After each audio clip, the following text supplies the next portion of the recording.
Okay, so the Gram-Schmidt process. Um, so we take our vectors u1 up to up, and we're going to take them one by one, and we're going to create one by ones the e vectors. Okay, so the first one, step one, very easy. You take q1, it's just going to be a single vector, and you just normalize your vector. So you divide u1 by its norm. Okay, when I say, it's a bit of an abuse of language when I say we divide u1 by its norm, we divide every component of u1 by the norm of u1, right? So that you get a norm1 vector. So you've got a family that contains just a single normed vector, and of course, you can consider it orthonormal. It just has one vector. Then we're going to create the E2 vector, right? The E2 vector, we're going to make U1 and U2, right? So what are the requirements? I want my E2 to be orthogonal to E1, and I want the span of the two E1 and E2 to be equal to the span of U1 and U2, okay? So if the span are both equal to each other, it means that I can express U2 as a linear combination of E1 and E2. Okay, so that's what we're going to say. What does that mean? It means that I can find values lambda 1 and lambda 2 such that U2, okay, so old basis the U's, new basis the E. So U2 can be expressed as lambda 1 E1, lambda 2 E2. Okay, so we're going to do something similar to a previous proof. So it's very common. We are going to take the dot product of the both sides of the expression with some vector. Another way to see that we can is just multiplying on the left by the E1 transpose vector. Okay, so it has take the dot product of each sides with E1. Okay, so what do we have?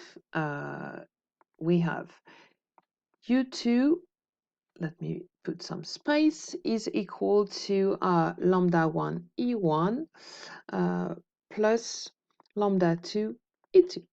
Okay, so I take the dot product with E1, right? So dot product E1 E1 dot product E1 dot product E1. Same thing if you prefer the matrix notation as multiplying by E1 transpose, U2 is equal to lambda 1 E1 transpose E1 plus lambda 2 E1 transpose E2. Okay, let's use now the fact that we want E2 and E1 to be orthogonal. What does that mean? It simply means that this is going to be equal to 0. Okay, and if I've already normed E1, that means that this is equal to 1 because that's the norm square of E1. So what do I get? The lambda 1 component is just going to be given by U2 dot product with E1. Okay, so now it's very simple. My lambda 2 E2, I'm just back on that expression. Lambda 2e2 is simply going to be given by, I take my vector u2 and I subtract u2 dot product e1 times vector e1. The last part, that's not a dot product because the what's inside of the parenthesis is a real number. Okay, so that's a real number. What is that? If you followed what we've just done before, that's exactly the orthogonal projection of U2 on the vector line E1, on the span of E1, okay? On span of E1, right? So it's really like I'm creating this new vector by taking U2 and I'm subtracting the part that already belongs to E1, okay? So that's it. I've got something, my E2, that is going to be orthogonal to E1 and with the span requirements is satisfied. Right, and then we just have to normalize this vector that I've obtained. So let's denote that E2 prime, whatever, and I've got the right direction.